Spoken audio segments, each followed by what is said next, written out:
ओम शांति। ओम शांति। तो ये जो गीत गाया ना भी आरती बहन ने, ये वैराग्य का गीत था कि ये मुख क्या करता है।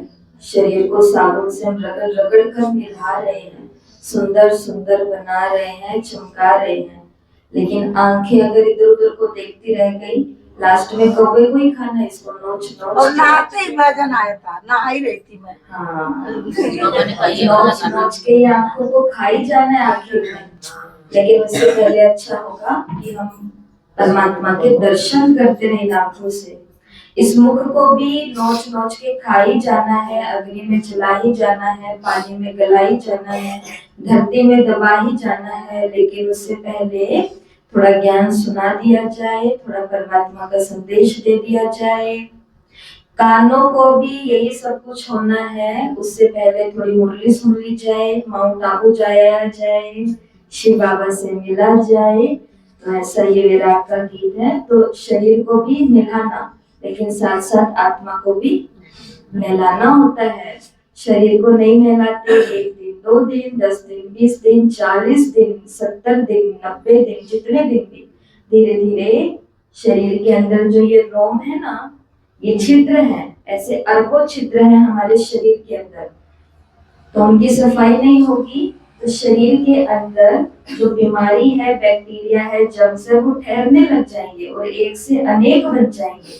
उसी प्रकार अगर आत्मा को नहीं नहलाया, नहीं सफाई की, कि वो शरीर को ही भगा रहे हैं और भगा रहे और भगा रहे और भगा रहे, लेकिन ब्रेक लग ही नहीं रहा है, तो अंदर भी कीड़े पैदा होते हैं। और एक कीड़ा 100 1000 लाखों को पैदा कर देता है। जब हम सभी छोटे छोटे थे तो हमें थोड़ा थोड़ा गुस्सा आता था, थोड़ा थोड़ा झूठ बोलते थे। खाना खा लिया, मम्मी ने पूछा, हाँ खा लिया, लेकिन रास्ते में आते आते गाय को डाल करके आ गए थे।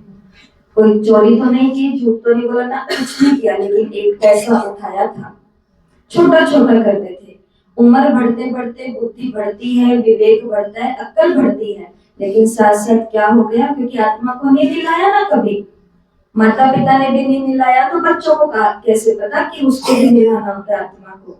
तो वो रोग देखो अंदर ही अंदर बढ़े कि नहीं बढ़े। आज उम्र बढ़ी, विवेक बढ़ा, बुद्धि बढ़ी, अक्ल बढ़ी, सब कुछ बढ़ गया हमारा, लेकिन ज्ञान कम हो गया।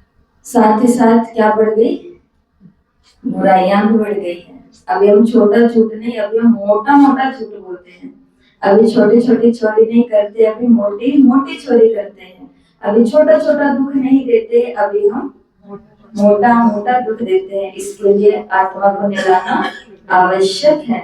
और ऐसी आज बाबा की ज्ञान मुरली हम सभी सुनेंगे, तो अपने मन को, अपने चित्त को बिल्कुल शांत कर लेना, क्योंकि 4 पन्नों का जो ये खुदा का पत्र है, लेटर है, मुरली है, इसके अंदर आज हमारी कोई समस्या का समाधान होगा नहीं, तो आगे हमें क्या करना है, ऐसा कोई डायरेक्शन हमें जरूर मिलेगा। तारीख है 4 फरवरी 2026। बाबा ने कहा, मीठे बच्चे, संगम पर तुम्हें नई और निराली नॉलेज मिलती है। तुम जानते हो हम सब आत्माएं एक्टर्स हैं, एक का पार्ट ना मिले दूसरे से। प्रश्न, माया पर जीत पाने के लिए तुम रूहानी योगियों को कौन सी युक्ति मिली हुई है?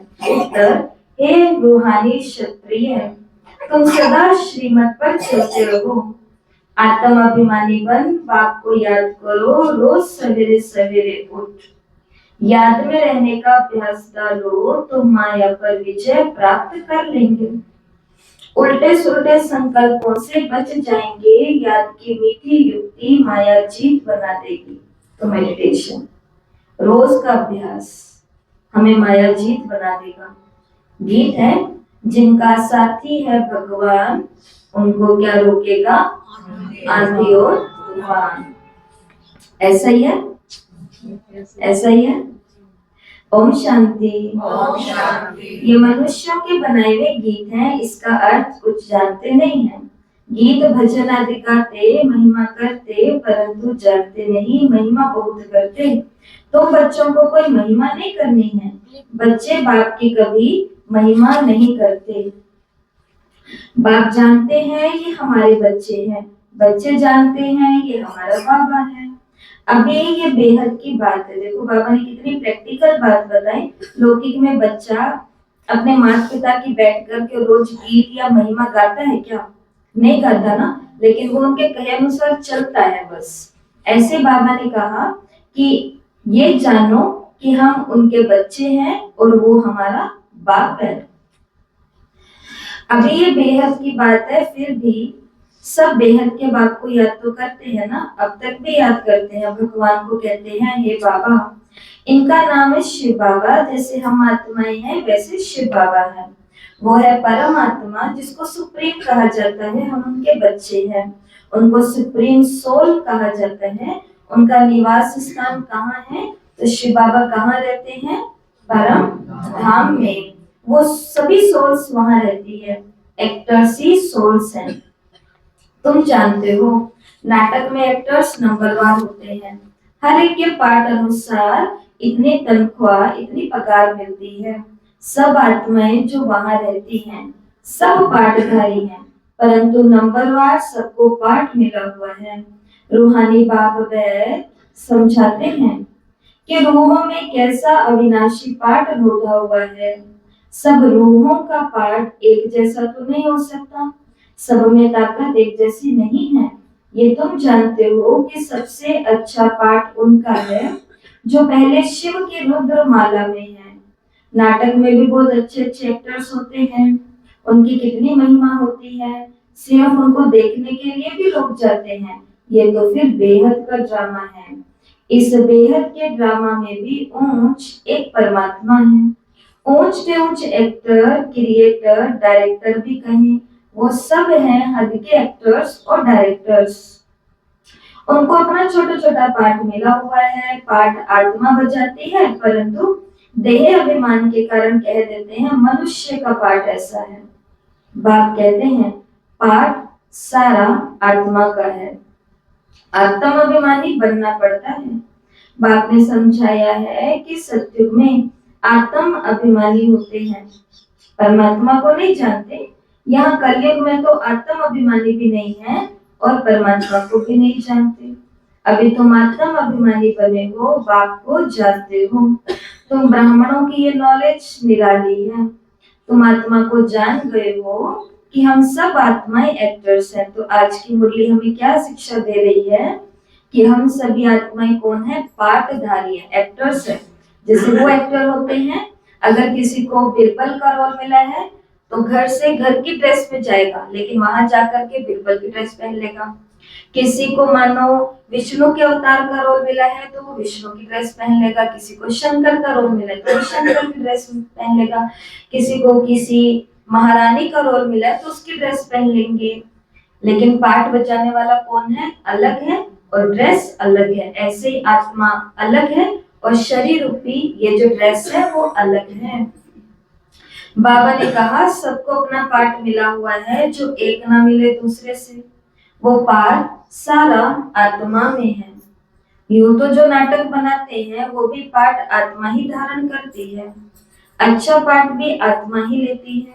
आत्मा कहती है मैं गवर्नर हूँ, फलाना हूँ, परंतु आत्म अभिमानी नहीं बनते। सत्य में समझेंगे कि मैं आत्मा हूँ। तो मैं आप लोगों से पूछना चाहती हूँ कि मैं आत्मा हूँ, ये समझने से होगा क्या?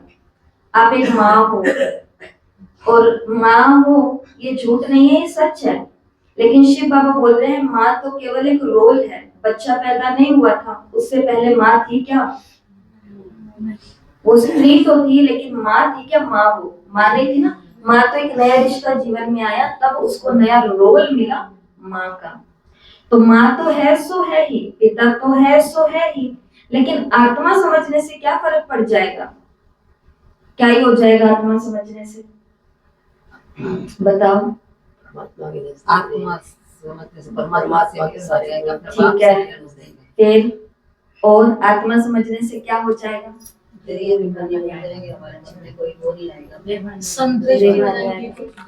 संतुष्टि हो जाएगी अपने सभी बच्चों के प्रति, ये हो सकता है। और मिट जाएगा। हाँ, जैसे कौन सा देवान? कि मैं माँ हूँ, मैं माँ हूँ, मैंने ये किया वो किया। मोह नहीं रहेगा, आत्मा समझेंगे। मोह नहीं रहेगा। आत्मा समझेंगे तो क्या याद रहेगा कि मैं माँ का कर्तव्य निभा रही हूँ, मैं पिता का कर्तव्य निभा रहा हूँ, मुझे 100% देना है, उसके बाद में इस आत्मा के भाग्य, इस आत्मा के खुद के करो तो मोह नहीं जाएगा, मोह नहीं जाएगा तो दुख नहीं आएगा, दुख नहीं आएगा तो हमेशा आत्मा निर्बंधन रहेगी, तब वो परमात्मा के नजदीक रहेगी। तो चाहे मैं गवर्नर हूँ, चाहे मैं आईएएस हूँ, चाहे मैं आईपीएस हूँ, चाहे मैं फलाना फलाना और फलाना हूँ, लेकिन बाबा ने क्या कहा कि खुद को क्या समझो, पहले मैं कौन हूँ, आत्मा हूँ। इसलिए कल भी हम बता रहे थे किसी को कि ये वो समय आ चुका है, देखो कि बड़े बड़े लोग जो है अथॉरिटीज, बड़े बड़े साइंटिस्ट है, डॉक्टर है, इंजीनियर है, ना जाने कौन कौन है, तो वो सभी अपनी अपनी सीट पर बैठ करके राज्यों का अभ्यास कर रहे हैं। वो भी हर घंटे में 1 मिनट के लिए खुद को ब्रेक देते हैं, भीतर में जाते हैं और जाके सोचते हैं मैं ये सीट पर बैठा अधिकारी नहीं, मैं एक आत्मा हूँ, परमात्मा की शक्तियां आ रही हैं, मुझे निश्चिंत कर रही हैं। तो वो जो सीट के कारण, जिम्मेवारियों के कारण जो बोझ आते हैं ना ऊपर, फिर वो भारी नहीं करता उस आत्मा को, वो इजी रहते हैं। एक शरीर छोड़कर के आत्मा दूसरा लेती है। परमात्मा को वहां कोई नहीं जानते, इस समय तुम सबको जानते हो, शुद्ध हो, और देवताओं से तुम ब्राह्मण उत्तम हो। इतने ढेर ब्राह्मण कहाँ से आएंगे जो बनेंगे, लाखों आते हैं प्रदर्शनी में। जिसने अच्छी तरह समझा, ज्ञान सुना, वो प्रजा बन जाएंगे। एक एक राजा की बहुत प्रजा होती है, तुम प्रजा बना रहे हो। प्रदर्शनी प्रोजेक्टर से कोई समझकर अच्छे भी बन जाएंगे, सीखेंगे, योग लगाएंगे, अभी वो निकलते जाएंगे, प्रजा भी निकलेगी, फिर साहूकार, राजा, रानी, गरीब आदि सब निकलेंगे। प्रिंस प्रिंसेस बहुत होते हैं। तो सतयुग त्रेता में कितने प्रिंस प्रिंसेस होते हैं? टोटल 16,108। जो सबसे बड़ी माला भक्ति में दिखाते हैं ना, वो एक पोटली से होती है, उसके अंदर घुमाते रहते हैं। तो जो 16,000 मणके याद किए जाते हैं टोटल प्रिंस प्रिंसेस बनते हैं। सतयुग से त्रेता तक प्रिंस प्रिंसेस बनते हैं। सिर्फ 8 या 108 तो नहीं होंगे ना, लेकिन अभी सब बन रहे हैं। तुम सर्विस करते रहते हो, ये भी नथिंग न्यू। तुमने कोई फंक्शन किया, ये कोई नई बात नहीं है, ठीक है पुष्पा बहन, क्योंकि ये नथिंग न्यू है। तुमने ये किया, ये कोई फंक्शन नई बात नहीं है, क्योंकि ये तो फिक्स था, ये तो होना ही था, ये तो होना ही था। अनेक बार तुमने किया है, फिर संगम पर तुम ये धंधा करेंगे और क्या करेंगे? बाप आएंगे पतितों को पावन बनाने। इसको कहा जाता है वर्ल्ड की हिस्ट्री ज्योग्राफी। नंबरवार तो हर बात में होता ही है। तुम्हारे में जो अच्छा भाषण करते हैं तो सब कहेंगे इसने तो बहुत अच्छा भाषण किया। दूसरे का सुनेंगे तो भी कहेंगे कि पहले वाला अच्छा समझाते हैं। तीसरे फिर उनसे तीखे होंगे तो कहेंगे ये तो उनसे भी तीखे हैं। हर बात में पुरुषार्थ करना होता है कि हम उनसे ऊपर जाए। भगवान भी चाहता है कि मेरे बच्चे आपस में क्या करें? रेस करें, कंपटीशन करें। रेस होनी चाहिए सभी के आपस में, परंतु बस र के ऊपर वो ए की मात्रा तो चलेगी, लेकिन ई की मात्रा नहीं चलेगी। रेस हो लेकिन रीस ना हो।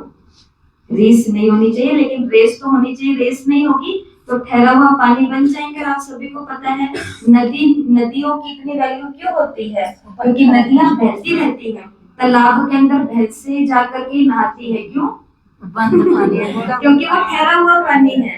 हम ज्ञान में आ गए, बस जैसी चल रही है गाड़ी वैसी चल रही है, तो ठहरा हुआ पानी बन जाएंगे।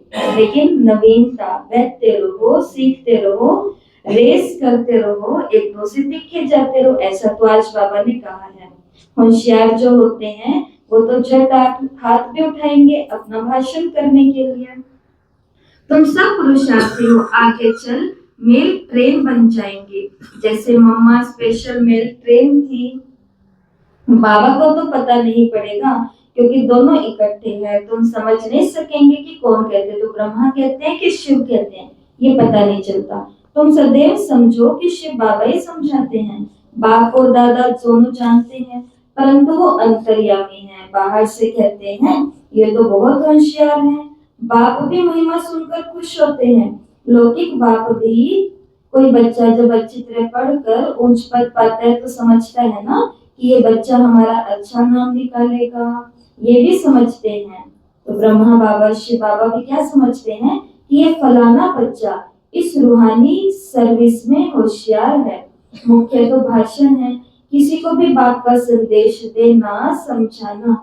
बाबा ने मिसाल भी बताया था कि किसी को 5 बच्चे थे, तो कोई ने पूछा तुमको कितने बच्चे हैं, तो बोला 6 बच्चे। 6 बच्चे। आज कुछ नया है। तो बताओ माता, आपको कितने बच्चे हैं? 4 बच्चे। 3 4 एक एक बढ़ा के बोल रहे हैं, क्योंकि एक परमात्मा को अपना बच्चा बनाया है। इसलिए जिनको 2 है वो कहती है 3 है, जिनको 3 है वो कहती है 4 है। आज कुछ नया है, अब से शायद आप कुछ नया सीख जाओगे और कुछ नया बोलोगे। किसी को पूछा, जिसको 5 बच्चे थे ना, उसको पूछा तुमको कितने बच्चे हैं, तो बोला कि 2 बच्चे हैं। कहा कि तुमको तो 5 बच्चे हैं ना, तो उसने कहा सपूत तो 2 ही है।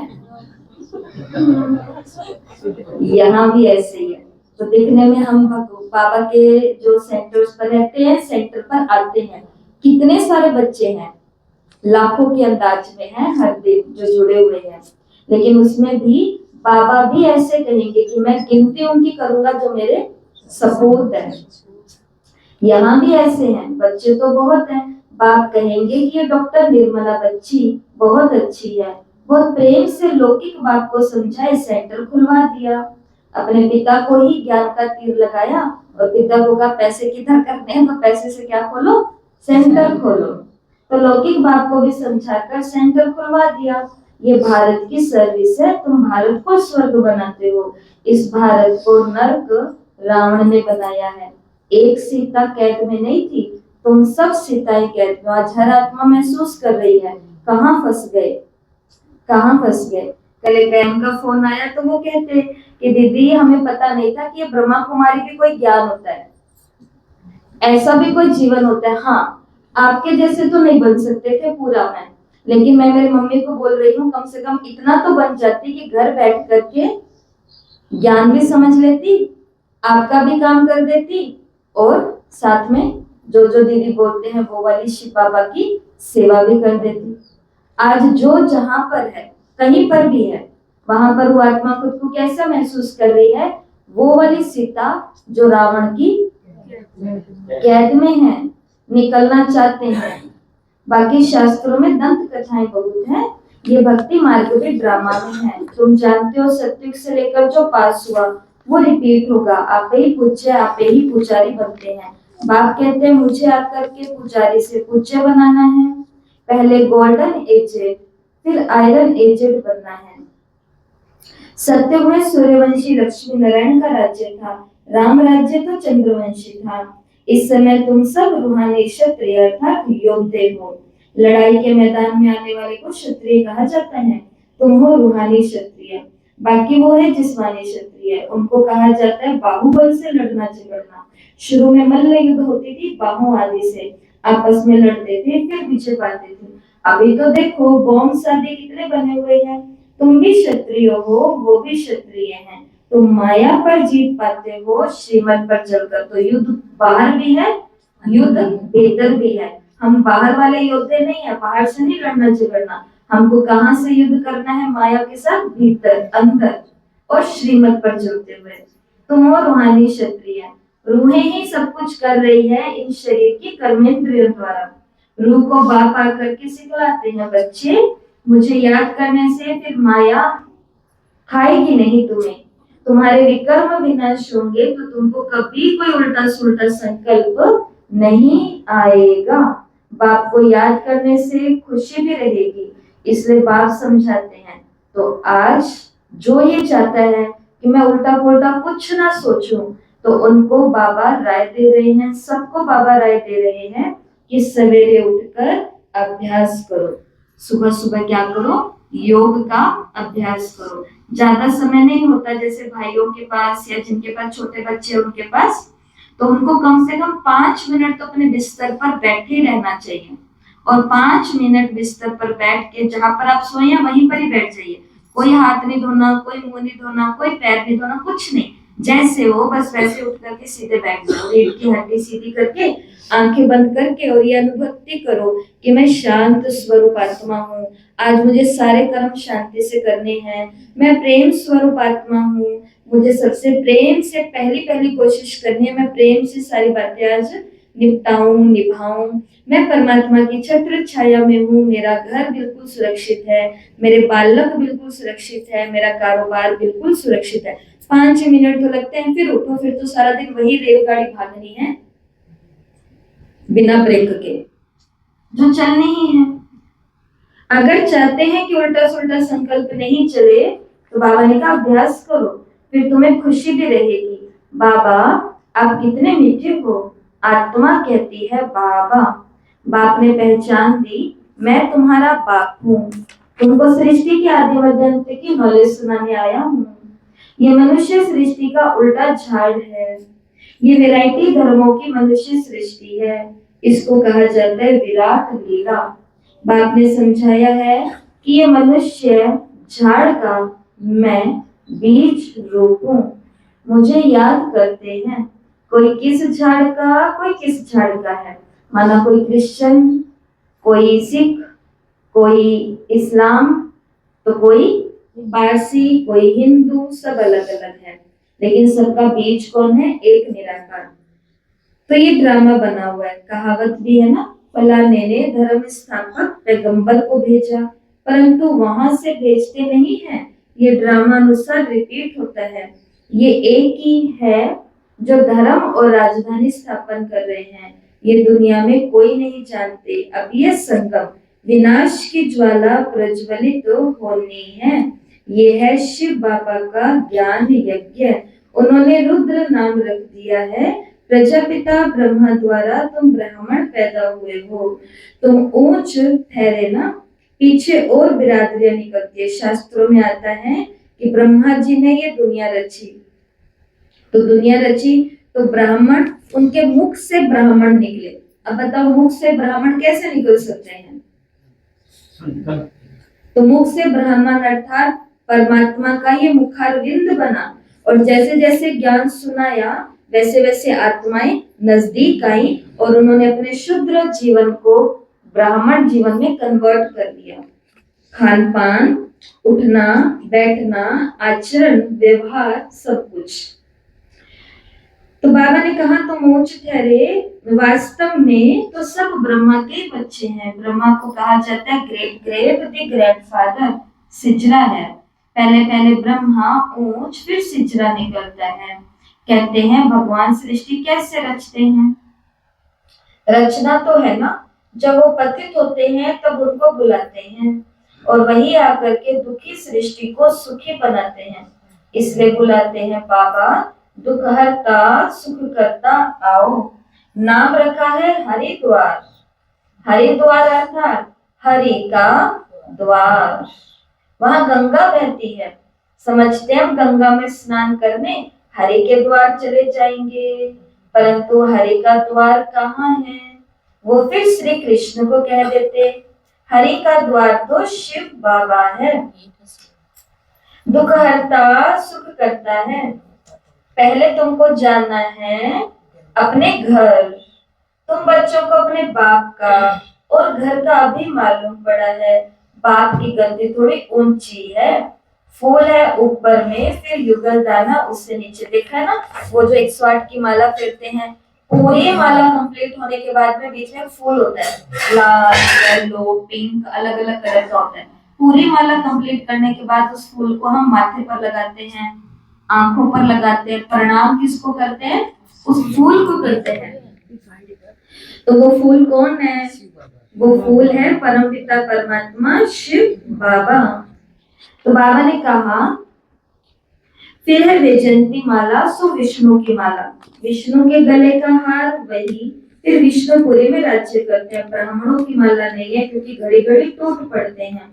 बात समझाते हैं, नंबरवार तो है ही, आज ठीक है कल तूफान आ जाता है, ग्रहचार्य आने से थोड़े ठंडे हो जाते हैं। बाप कहते हैं, अब थोड़ा सा बाबा अपनी संस्कृत भाषा सुनाते हैं। एक प्रोसेस है और वो प्रोसेस सुना रहे हैं बाबा। बाप कहते हैं, मेरा बनंती, भगवान का बनते हैं, मेरा बनंती, आश्चर्यवंत सुनंती, या सुनंती क्या भगवान धरती पर आया है, तो ये आश्चर्य से सुनते हैं। फिर कथनती, फिर सबको कहते हैं, हमें तो भगवान मिल गया, हमें तो भगवान मिल गया, हमें तो भगवान मिल गया। मेरा बनंती, आश्चर्यवंत सुनंती, कथनती, ध्यान में जावंती। फिर अलग अलग सीन देखते हैं। आज मुझे बाबा दिखा, आज मुझे लक्ष्मी नारायण दिखा, आज मुझे छोटा सा कृष्ण दिखा। ध्यान में जावंती, माला में पिरोवंती, फिर अच्छी अच्छी सेवा करते हैं। ज्यादा प्रोसेस है। फिर अच्छी अच्छी सेवा करते हैं। सेवा करेंगे तो माला में आ जाएंगे ना, माला में आ जाएंगे। डैश डैश डैश, फिर एकदम भागंती, एकदम ही भागंती। अब कौन है वो जो सब कुछ करेगा पीछे से? चंडाल बनंती। चंडाल मालूम है ना क्या होता है? ऐसा नहीं है कि सत्य में चंडाल नहीं होगा। शरीर वहां होंगे तो बॉडी का अंतिम जो होते हैं क्रियाक्रम आदि आदि तो वो भी होंगे। बस यहाँ पर जितना सब कुछ होता है ऐसा कुछ नहीं होगा।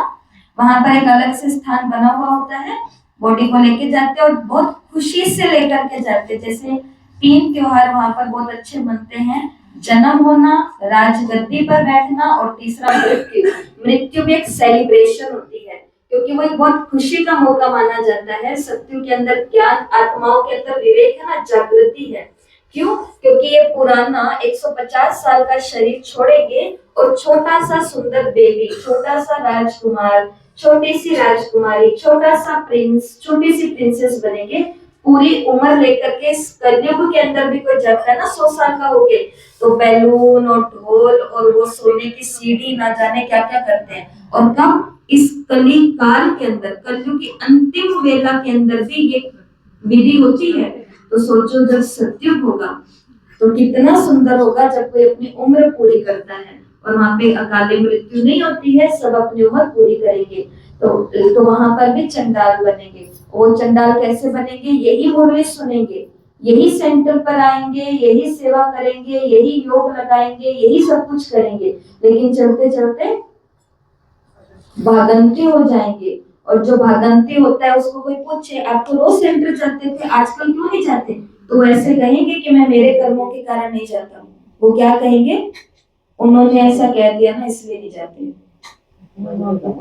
तो फिर जिसके लिए झूठ बोल रहे हैं ना, उसी की राजधानी में आके उस फैमिली का चंडाल बनना पड़ेगा, दास बनना पड़ेगा, क्योंकि रुके हैं खुद के अलबेलेपन के कारण और दोष दे रहे हैं दूसरों को। इसके लिए बाबा ने कहा फिर चंडाल बनंती। तो जरा हाथ ऊंचा करना, कौन कौन चाहता है कि मैं चंडाल बनूं? सब होशियार। जैसे दीदी पूछ रहे ऐसे रहे जैसे कि आप दीदी प्राइज दे रहे हैं कि बताओ कौन कभी नहीं, कभी नहीं, कभी नहीं, कभी नहीं। बाबा को बोलो, भगवान को बोलो, परमात्मा पिता को बोलो कि ऐसा कोई कर्म इस जीवन में ना होए बाबा कि आप छूट जाओ, सेवाएं छूट जाए, यज्ञ छूट जाए, ये नहीं छूटना चाहिए। चाहे मैं फिर तो अच्छी बात ये होगी कि कछुए की तरह चलते रहो, भले ही रेंगते रेंगते चलो, आपकी दीदी आपको घसीट घसीट के चला रही है, लेकिन चलते रहो। उसको कह दो कि आप घसीट के चला लो, मेरे को बस चलाते रहो। इतनी छुट्टी दो उसको, आप इतनी छुट्टी दो तो आपको चला लेगी, लेकिन वो आपको चंडाल नहीं बनने देगी। इतनी जिम्मेवारी वो भी अपनी निभाएगी। खुश? लेकिन हमें तो उड़ना है, हमें तो नहीं घसीटना और नहीं चलाना और नहीं भगाना, हमें तो सीधा, क्योंकि उड़ेंगे तभी अपनी फैमिली को उड़ा पाएंगे। समय अच्छा नहीं चल रहा है। हम ऐसे ऐसे न्यूज रोज सुन रहे हैं कि अच्छा नहीं लगता है सुन करके।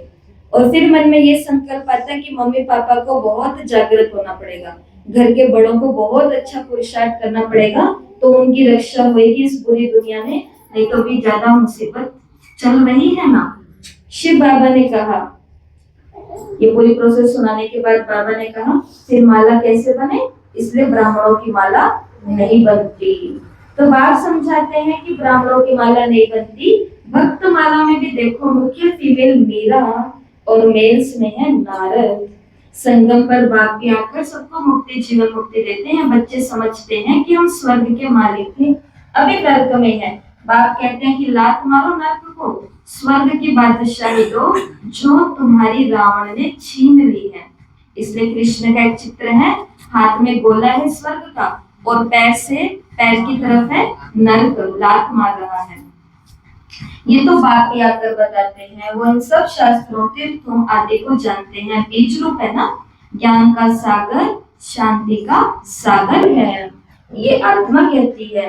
बाप समझाते हैं ये लक्ष्मी नारायण सत्यु के मालिक थे, उनके आगे क्या था, तो सत्यु के आगे जरूर कलयुग होगा, कलयुग का अंत होगा, संगम हुआ होगा तो स्वर्ग बनता है।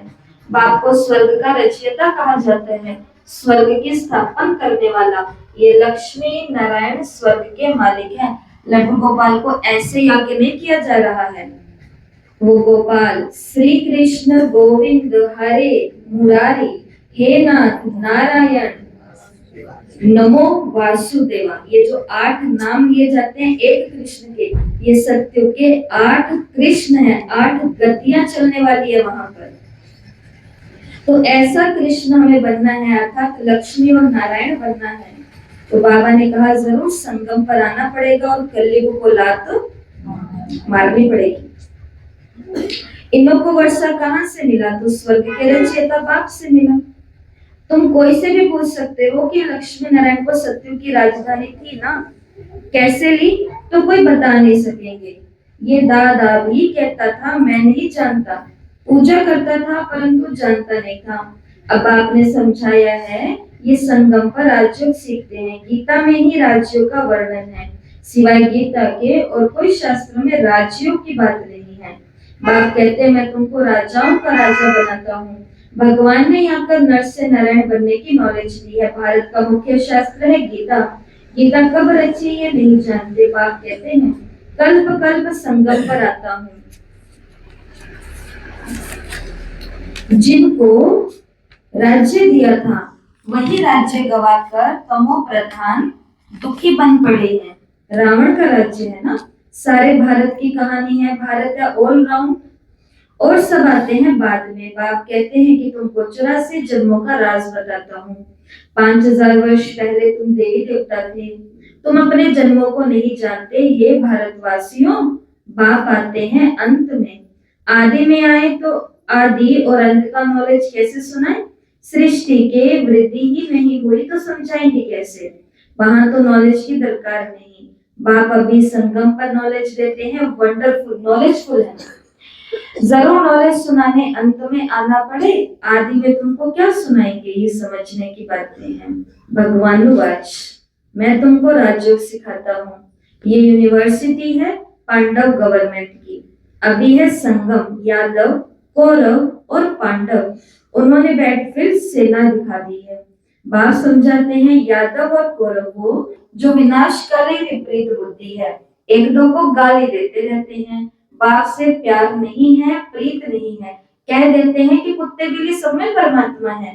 बाकी पांडवों की है प्रीत बुद्धि, वो अपने प्रिय परमात्मा को कुत्ते बिल्ली में नहीं कहते, क्योंकि कुत्ते की हम कदर नहीं कर पा रहे हैं, बिल्ली की भी हम कदर नहीं कर पा रहे हैं। रसोइयों को तो हम बंद करके रखते हैं, कहीं बिल्ली आकर के मुंह ना डाल जाए।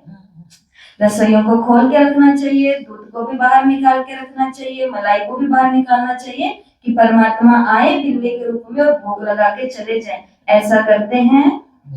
नहीं करते, लेकिन बोलते तो क्या है, सब में भगवान है, लेकिन निभाते नहीं है ना। इसलिए भगवान ने कहा कि निभाओ, और निभा ये बात तो नहीं सकते, लेकिन ये बात तो निभा सकते हैं कि परमात्मा परम धाम निवासी है, सब जीवों में आत्मा है, सबका रक्षा करने वाला वो है।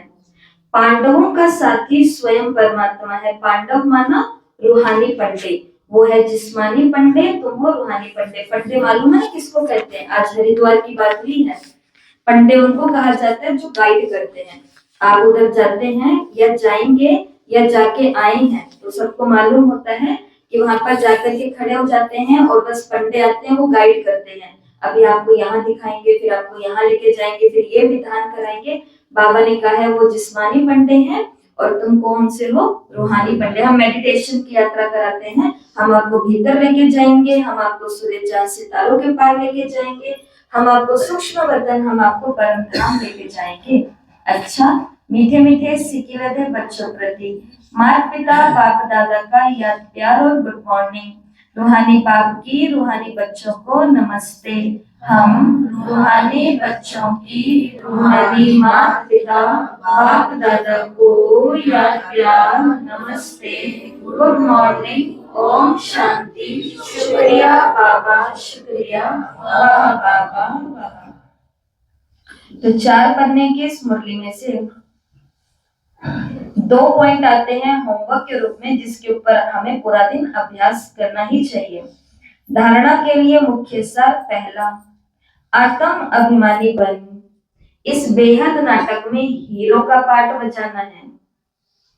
हर एक एक्टर का पार्ट अपना अपना है, इसलिए किसी के पार्ट से रीस नहीं करनी। रीस कैसे करते हैं? वो भी तो ऐसे कर रहे हैं, हम भी ऐसे करेंगे। अरे उनका पार्ट अलग है, उनके कर्म अलग हैं, वो वैसा कर रहे हैं, उन्हें करने दो, लेकिन मुझे कैसा करना है जैसा हीरो करता है। तो बाबा ने कहा रीस नहीं करनी, लेकिन हीरो का पार्ट बजाना है, आत्म अभिमानी बन के। और दूसरा, सवेरे सवेरे उठकर अपने आप से बातें करनी, अभ्यास करना है। मैं इस शरीर की कर्मेंद्रियों से अलग हूँ। बाबा आप कितने मीठे हो, आप हमें सृष्टि के आदि मध्य अंत का ज्ञान देते हो, और हर दिन की मुरली में हमें परमात्मा से वरदान मिलता है। आज का वरदान, बाप के संस्कारों को अपना निजी संस्कार बनाने वाले व्यर्थ व पुराने संस्कारों से मुक्त हो। बहुत अच्छा, देखो आज का वरदान है, कोई भी व्यर्थ संकल्प या पुराने संस्कार देह अभिमान के संबंध से हैं। आत्मिक स्वरूप के संस्कार भगवान समान होंगे। जैसे बाप सदा विश्व कल्याणकारी है, परोपकारी, रहम दिल व दाता है, ऐसे स्वयं के संस्कार नेचुरल बन जाएं। संस्कार बनना अर्थात संकल्प, बोल और कर्म स्वतः ही उसी प्रमाण चलना। जीवन में संस्कारिक चाबी है जिससे स्वतः ही चलते रहते हैं, फिर मेहनत करने की जरूरत नहीं रहती। स्लोगन, आत्मिक स्थिति में स्थित रहे अपने शरीर द्वारा कार्य कराने वाले ही सच्चे पुरुषार्थी हैं। और आज के अव्यक्त इशारे हैं 4 फरवरी के, एकता और विश्वास की विशेषता द्वारा सफलता संपन्न बनो। जैसे बाप ने आप सबको कोने कोने से ढूंढ कर निकाल लिया। अनेक वृक्षों की डालियां अब एक ही चंदन का वृक्ष हो गया। लोग कहते हैं 2-4 माताएं इकट्ठी नहीं रह सकती, और आप माताएं सारे विश्व में एकता स्थापन करने के निमित्त हो। ये आपकी आपसी एकता ही बाप की प्रत्यक्षता करेगी। लोग कहते हैं कि ये 2-4 इकट्ठी हो जाती है ना, वहीं पर ही कचर पचर शुरू कर देती है। और भगवान ने इन माताओं को एक कर दिया, ज्ञान वाली माताएं बन गई हैं, और अब ये निमित्त बन गई हैं एक होकर के, एकता से नई दुनिया की स्थापना के। तो असंभव संभव हुआ या नहीं हुआ? ये बहुत बड़ा चमत्कार है कि अब ये ट्रेन में जाती हैं तो ये ऐसे बोलती है, वो आत्मा के साथ ये हो गया, वो आत्मा के लिए योग करना है, वो आत्मा। ऑटो में जाती है, सेंटर पर आती है, रास्ते में चलती है, आत्मा परमात्मा, आत्मा परमात्मा। अगर ऐसा सुनते हुए कोई और सुन ले, ऐसा बोलते हुए, बाबा ने कहा यही प्रत्यक्षता है कि जो माताओं को एक लाइन पर ला सकता है वो किसी को भी एक लाइन पर ला सकता है। सही कह रहे हैं कि गलत? खुद भी ज्ञान में रहो, दूसरों को भी बांटो, दूसरों को भी बांटो। तो ऐसे आज हमने बाबा के महावाक्य सुने, तो सभी को बाबा के महावाक्य सुनने की भी बहुत बधाई। और साथ ही साथ आज शिव जयंती का कार्यक्रम जो बाबा का यहाँ पुष्पा बहन के घर हुआ, तो पुष्पा बहन को और पूरे परिवार को, लता बहन को, पूरे परिवार को, सबको आज के दिन की बहुत बहुत शुभकामनाएं, बधाई हो, बधाई हो, बधाई हो। अभी हम बाबा को भोग स्वीकार कराएंगे। अभी हम बाबा को भोग स्वीकार